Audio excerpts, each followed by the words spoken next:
Hello, Bella and Trish. And Bella and Trish and Trish and Bella. There goes the Air Force.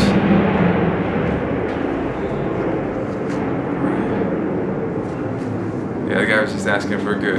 So, alright, well, first book I got is Cinderella. I don't know how it's going to be, but I figured I'd try it out. Bella, you like princess books.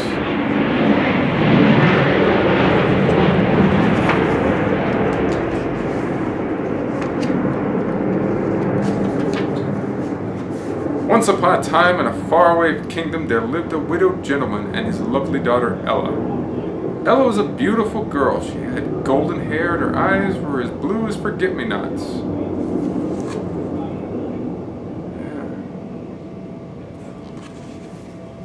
The gentleman was kind and devoted father, and he gave Ella everything her heart desired, but he felt she needed a mother.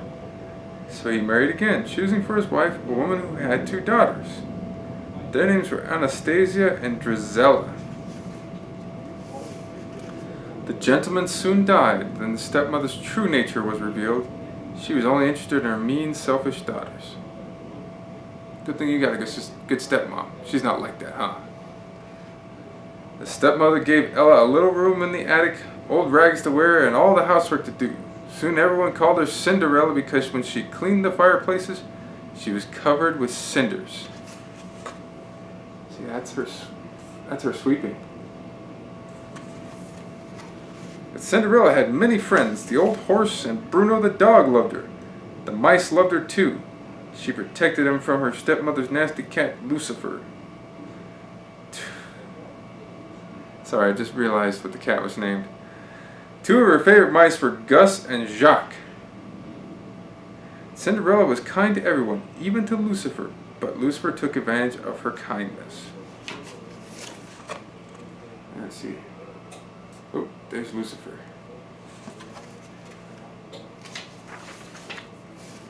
Lucifer liked to get Cinderella in trouble. One morning he chased Gus into Anastasia's breakfast tray.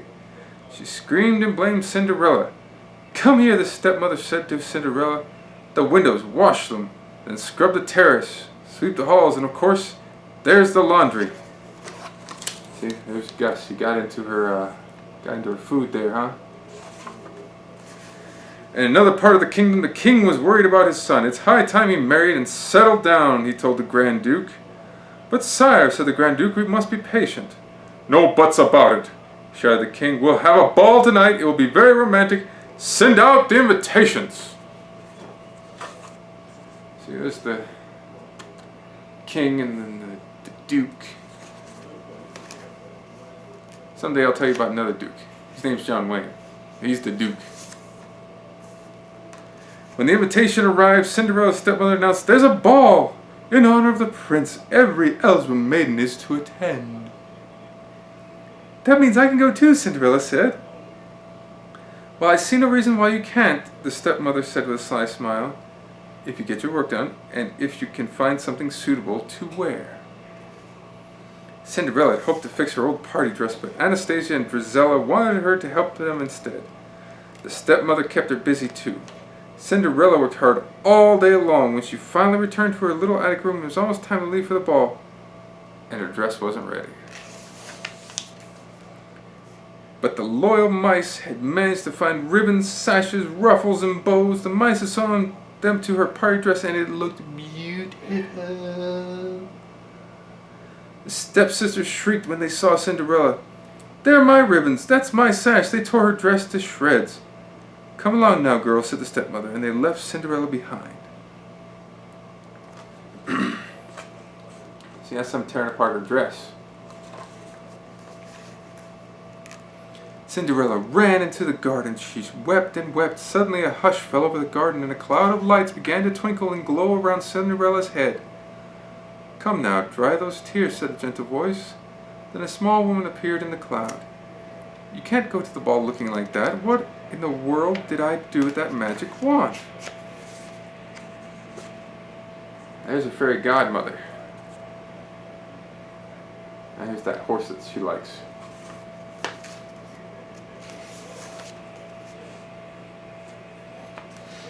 Magic wand? Gasped Cinderella. Then you must be your fairy godmother, the woman replied, pulling her magic wand out of thin air.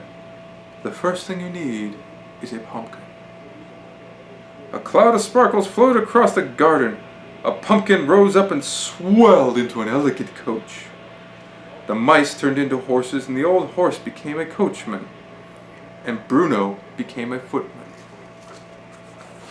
Now, see here? See? That's the coachman, the one that's sitting up there. And woo, that's the footman. Okay, because you know he's by the feet, you know. And he's the coachman because he's driving the coach. Well, hop in, my dear, said the woman. But my dress, said Cinderella. The fairy godmother looked at it. Good heavens! With a wave of her wand, she turned the rags into an exquisite gown. On Cinderella's feet were tiny glass slippers. You'll only have till midnight, the fairy godmother said. At the stroke of 12, the spell will be broken and everything will be as it was before. Cinderella promised to leave the ball on time. Then, under a shower of magic sparkles, she stepped into her coach and was swept away to the palace. See her pretty dress there? Yeah. When Cinderella arrived at the ball, the prince was yawning with boredom. Then he caught sight of her. Ignoring everyone else, the prince walked over to Cinderella. He kissed her hand and asked her to dance. They swirled off across the ballroom. See them? They are dancing. The prince didn't leave Cinderella's side all night. They danced every dance together. As the lights dimmed and sweet music flowed out into the summer night, Cinderella heard the clock begin to chime. Oh goodness, she gasped. It's midnight. I must... Goodbye! Wait! Come back! Called the prince. I don't even know your name! Cinderella hurried down the palace steps. In her haste, she lost one of the glass slippers. See, there's got the dress and pretty. And oh, there's her glass slipper. And there's the prince. Wait, come back! I don't know your name. Ah! I wouldn't want to live without you. Woo-hoo-hoo-hoo. But she had no time to pick it up. She leaped into the waiting coach. As soon as the coach went through the gates, the magic spell was broken. Cinderella found herself standing by the side of the road, dressed in her old rags. On one foot, she still wore a glass slipper. Her coachman was an old horse again, and her footman was Bruno the dog. Her coach was a hollow pumpkin, and her horses were 4 of her mouse friends. They looked sadly at Cinderella. They all hurried home. They had to be back before the others returned from the ball. The next day, the stepmother told the girls that the Grand Duke was coming to see them. He's been hunting all night for that girl, the one who lost her slipper. That girl shall be the prince's bride. Cinderella smiled and hummed a waltz that had been playing at the ball. The stepmother became suspicious. She locked Cinderella in her room. See, there she is, locking her in her room. Sneaky, sneaky.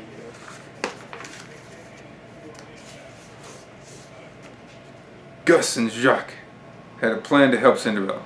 Miss Trish has an uncle named Jacques. Do you know that? Of course you knew that, Miss Trish. While Anastasia and Drizella tried to squeeze their big feet into the little glass slipper, the 2 mice sneaked into the stepmother's pocket. They got a hold of the key, tugged it upstairs, and unlocked the door. Cinderella rushed downstairs to try on the glass slipper. Let me adjust this real quick.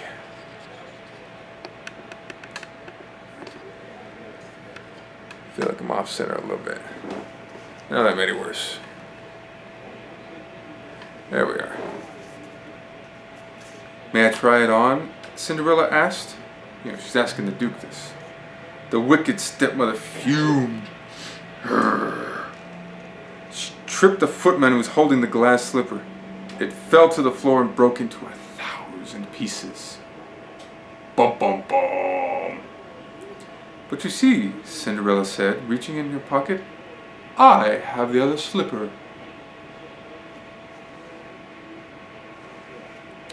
She put it on and it fit perfectly. Because it's her shoe.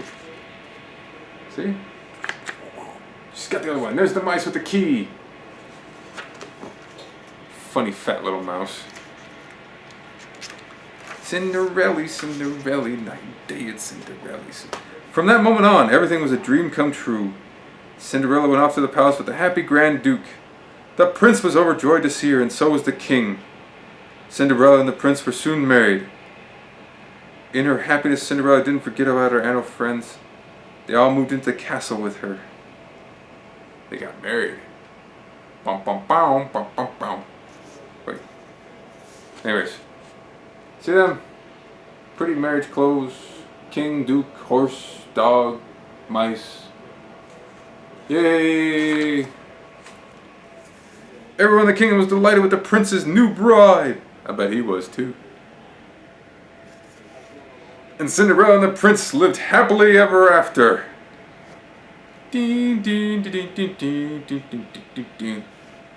Okay, one more book. Where the wild things are.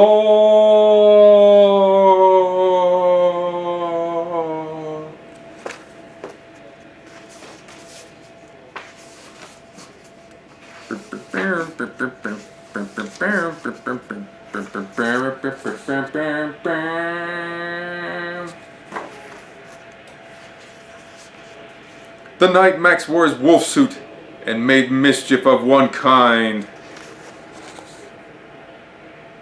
Dressed up like a wolf. And another! You know, because he made mischief of one kind, and then another. He's chasing the dog. Maybe he plans to eat him.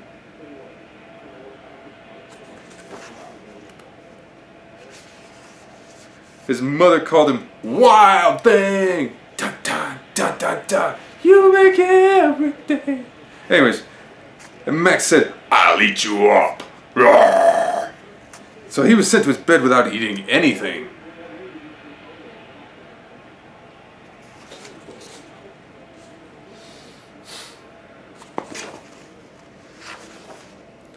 That very night in Max's room, a forest grew.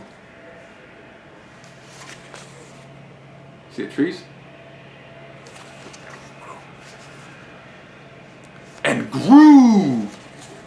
Now he's got grass. And bushes and vines and stuff.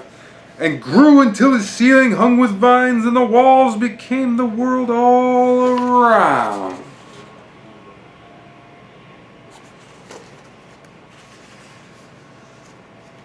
And an ocean tumbled by with a private boat for Max, and he sailed off through night and day. See? Guy's on boat, it even says Max.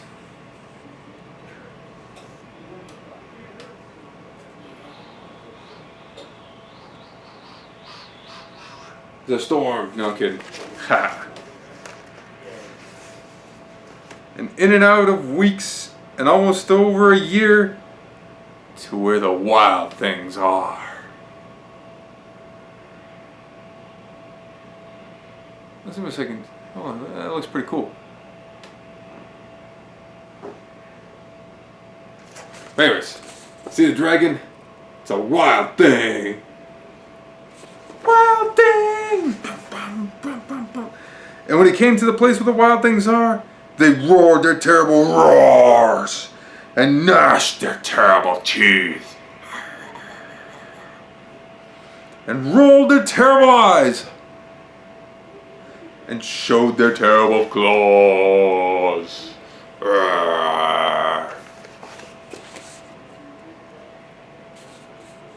there's Max's boat over here and all these beasties.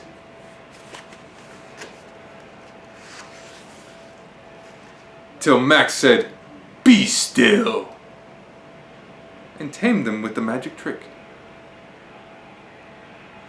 of staring into all their yellow eyes without blinking once. And they were frightened and called him the most wild thing of all. Just this once more, maybe. Let's see what I do. Ooh, not that far. Alright, there we go. Now I'm not like my head escaping out the top or anything. Alright, so here's Max staring him down. Good stuff, huh?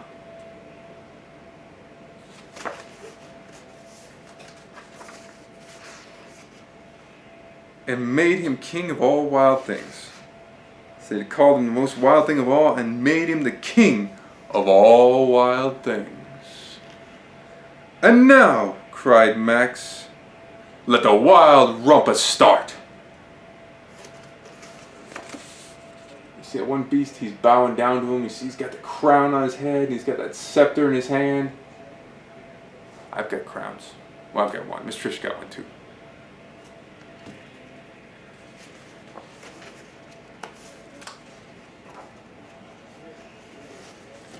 See him dancing around.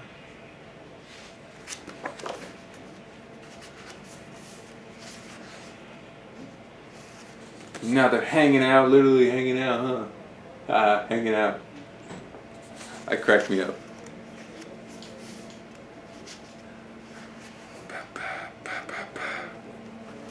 And now he's riding on top of their shoulders. See that belly?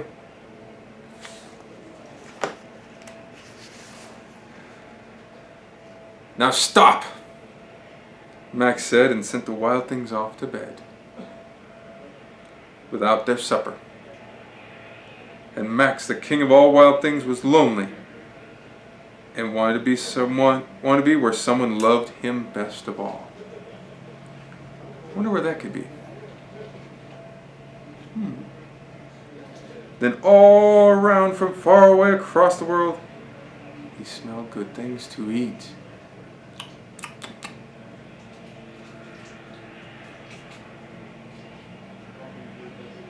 So he gave up being king of where the wild things are. See him sitting there in his tent. He's lonely. Probably wants his mommy. Maybe his daddy.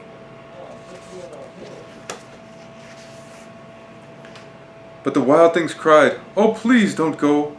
We'll eat you up. We love you so." And Max said, "No." The wild things roared their terrible roars and gnashed their terrible teeth and rolled their terrible eyes and showed their terrible claws. But Max stepped into his private boat and waved goodbye.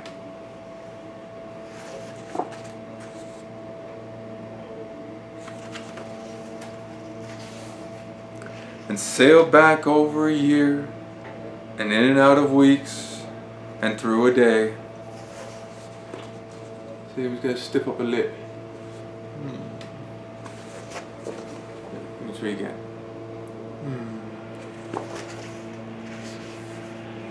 And into the night of his very own room, where he found his supper waiting for him. Sit there on the table, Bella? Yeah. And it was still hot. Bum, bum, bum, bum, bum, bum, bum.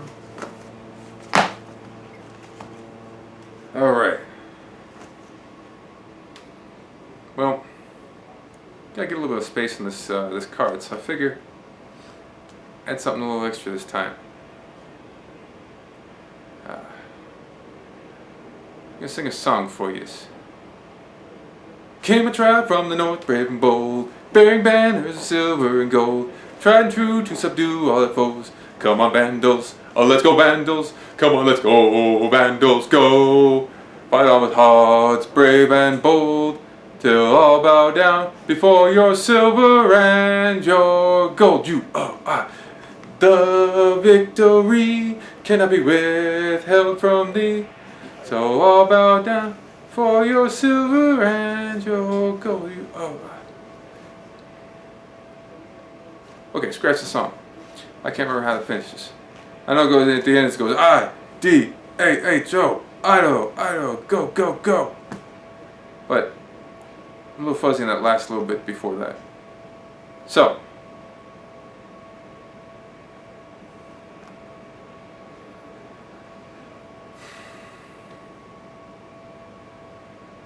Trisha, Bella, I miss you both a lot. I wish it didn't have to be this way. I wish I could have stayed home with the both of you. But this had to happen.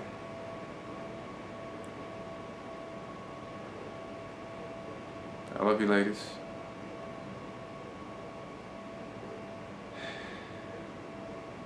Everything's just fine. I'll see you at the end of this tour. And, I'll do what I can to keep in touch. Until then, know that I love you. I pray for you. Nothing can keep us apart. Good night, ladies.